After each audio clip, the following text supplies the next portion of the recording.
Welcome back to Bowlsy's Forum with me, your host, Dom. And yes, guys, as you can see in the title today, we're going to be talking about PTSD. PTSD is something I am very passionate over. It's something I struggle with.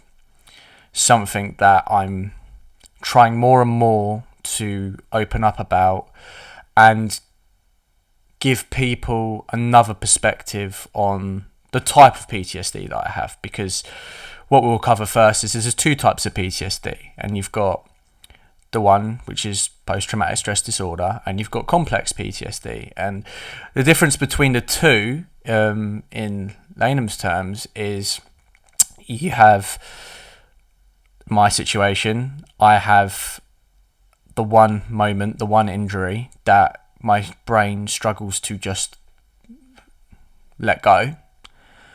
And then you have complex PTSD, which is almost a prolonged period of time of trauma, which your brain almost becomes accustomed with. So you're living with that every day, is kind of the way I interpret it. And that might be through domestic abuse, violence, war, so on and so forth. And that's kind of the difference. And I've been fortunate enough to meet up with some ex-soldiers who I've shared experiences with, and I've shared some dark moments for myself. And it's been really insightful to kind of get a different perspective on how the brain works and how people kind of function and support themselves to kind of get through the moments. Now, what I want to talk about today is to spread awareness. And for those of you who are watching now and you do suffer from PTSD, and you don't try these methods, then it's definitely something for you guys to go away, think about, and maybe try yourself. Because admittedly, not all the techniques that we'll discuss today will help you. But hopefully something could come from this in a positive way. Anyway, to kind of start, my PTSD is a little bit different because it doesn't come in the form of like triggers per se.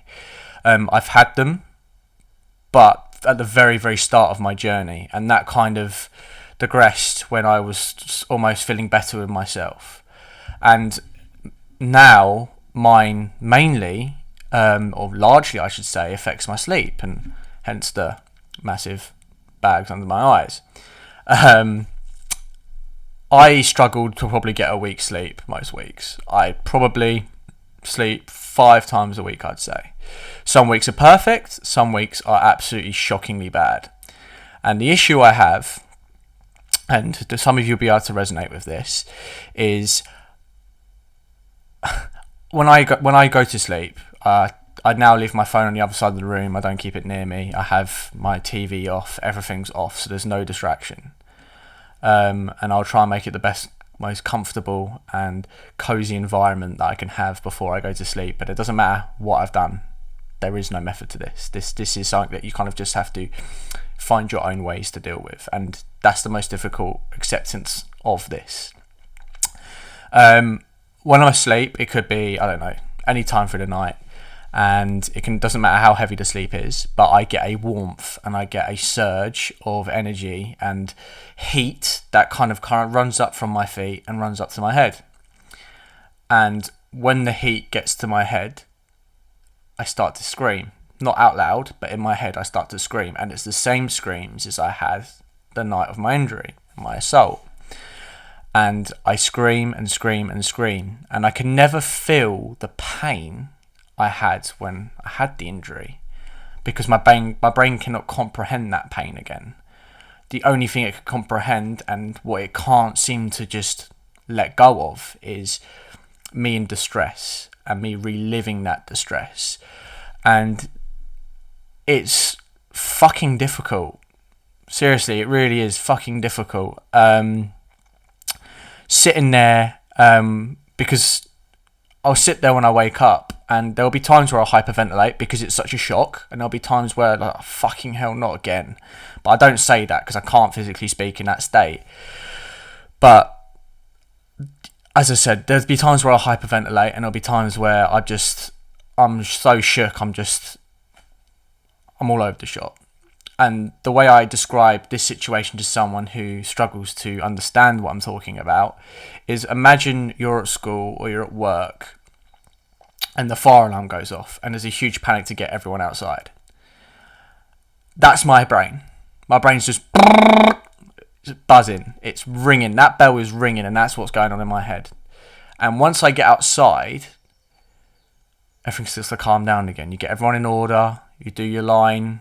You start to go through the register, see who's here, who's not here. And the things start to fall back in place and everything starts to normalise again. And that's kind of how my brain works. It works in that same structured format. The way my PTSD, if you were to try and visualise it, is, if you've watched Star Wars, and for those Star Wars fans out here, you will definitely be able to allude or reconcile with what I'm saying. In the Attack of the Clones with Anakin, he's lying in bed with Padme, and he obviously he starts screaming in the middle of the night because he's obviously still going through the trauma of his past and his mum's passing. I've never screamed, but mine's quite similar to that with regards to I guess how intense my body becomes, how intense I become. And it's shit, but I've had to learn to deal with it. And some of the techniques to support that we'll come on to now. So some of the techniques I do to kind of relieve, to kind of alleviate some of that stress, starts really in the form of mind mapping. And I mentioned this the other day in my podcast, but mind mapping really does help, because a lot of the problems I have and a lot of the problems we have as humans is we create a lot of the problems ourselves. Most of the problems I suffer with are myself. I do it to myself. It's the way I'm thinking about the worst case scenario. I'm creating problems for myself with the way my brain's thinking. So the easiest way for me to find some level of rationalization is to take a step back and look at something for what it is. And I do, as I said, I do a lot of mind mapping. And sometimes it's been notes on my phone. Sometimes it will be me just writing down on a piece of paper, taking a step back, and then consciously looking at something for what it is and being able to pinpoint the solutions or try and find a solution to the problems. So we may imagine my head's like a bowl of spaghetti. You're pulling it out. You've got relationships, you've got work stresses, you've got finances, you've got car problems, I don't know, rent, whatever it may be. And when I can see that on a piece of paper, it's different because you have structure. And when you don't have structure and it's all in your head at once, it all becomes too much.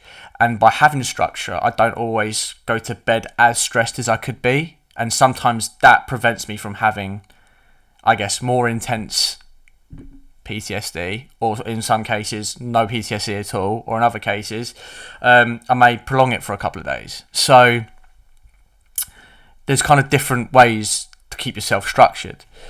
I do think structure and discipline are the two best ways to support yourself. Exercise doesn't work for everyone, because regardless if you're exercising or not, your brain still can pinpoint or go back to a certain point at any time. With regards to flashbacks, my main one that I remember was, I work in retail when I'm outside of university, or did so. And anyone who's worked in a supermarket and has worked fresh stock will know, if you're working your yogurts and creams and whatnot, when you get the plastic come in, you put the plastic in the baler at the end of your cage or whatever. And obviously the plastic all gets crushed into the baler. I remember the baler making a disgustingly bad crack, and my brain just fizzled out. It just stopped. I froze. The energy came up again, and I literally I just wanted the ground to swallow me up, because I was going through an experience that I'd never been through before, and it was the first time that I'd had that. And I went outside. I did hyperventilate. I took a few minutes just to kind of compose myself and bring myself back round and together again. But to kind of support that, if you're someone looking out on behalf of someone else, the main things that I found, looking back on reflection with myself, which you may see in other people, which maybe support them, is I'd say the first thing is I'd always feel quite guilty. I'd always have guilt over myself. What's wrong with me? What have I done wrong? And I'd always feel like there are certain things which I'd beat myself up over, and I'd be quite hard on myself for no reason. There's no justification as to why it was. I was just hard on myself. So that's number one. Number two comes in the form of, why is this person almost putting on a front? Because how do I word it? Like, I, for a lot of the time, would put on a front because I'll be crying inside. I'll be screaming inside. My head would be a bad place to be at times. And I shouldn't always have been in there alone. And I was, because I didn't speak up. And there'll be times where I put on a front when I'd come to work and everyone think you're all hunky-dory, you're absolutely fine, you're happy, you're smiley, like there's nothing wrong with him. You wouldn't think there was anything wrong with him. But inside, I'm just all over the place. I'm really hurting. And me putting on that front, I think some of my closer friends may have been able to recognise. I could be wrong, but I feel like I made it obvious sometimes, if you know what I mean. Almost like a cry for help. But if you ever see that, then obviously that's an opportunity to talk. Number three is anything around guilt, stress, and kind of putting yourself down, a low self-esteem. And if you see that low self-esteem, part of being depressed, PTSD, where it all kind of comes together, is you've got loads of different types of depression, but for the ones who are really, really in it, it's called clinical depression. And those who suffer from clinical depression really do struggle with self-esteem, self-love, self-worth, and they're all aspects of life and yourself that can only come from within. And that's difficult. However, sometimes you do get a lift and a pull of sometimes just saying something nice to someone.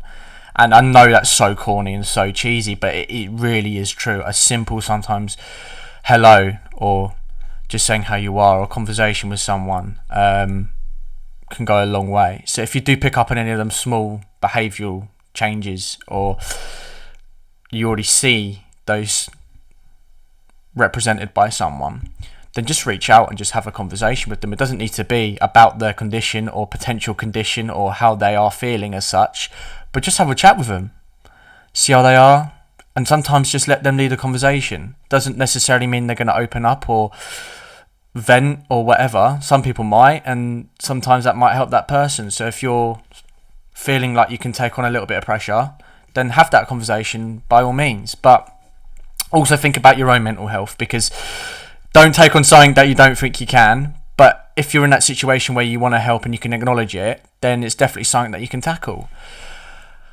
For someone who's in clinical depression or suffering with PTSD, a lot of time that you want to be in isolation. And I want to be I've had times where I've wanted to just be isolated. For a lot of people, waking up in the morning and getting out of bed is a massive, massive struggle. And there have been times where I just literally just want to sit in the corner and die. Like, seriously, just sit in the corner and die. Just don't fucking touch me. Leave me alone. I don't want to do anything today. And that's very difficult to describe to someone why you get into that state. And you get to that state because you have no purpose. You feel like you have no purpose. But the reason you have no purpose is because you have no self-love and you have no self-understanding. There's no energy. You feel so pathetic, and so you're at a point where you're so low that there's not really an incentive to get up or to do something. And that's why mental health is such a struggle to understand and comprehend for some people, because unless you've been there, it's very, very difficult. But starting with that discipline and structure to support yourself, you're giving yourself the fundamentals to continue and build a platform for yourself and elevate yourself. And the minute you start elevating yourself, you feel so much better. And it does come with time, and you will get there. But you have to put the work in. You want the best summer body before you go away. You've got to put the work in. There's no cheat. There's no remedy. You have to do the work in. It's the same with mental health. But a lot of people will turn around to me and say, well, it's easy for you to say that because now you're out of the situation. Like, you've done your shit. Like, it's easy for you to say. Well, no, it's not, because I still struggle. But I know my limitations, and I know what works for me, and I know what doesn't work for me, because I've done a lot of trial and error. And I've been to some really, really dark places in my life, and I've been to the lowest of the low.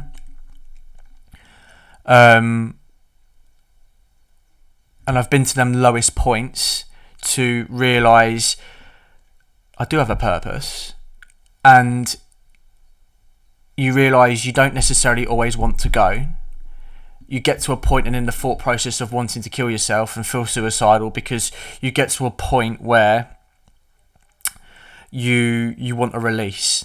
No one ever wants to die, but the reason people commit suicide and the reason people get to that point is because they want the pain to stop.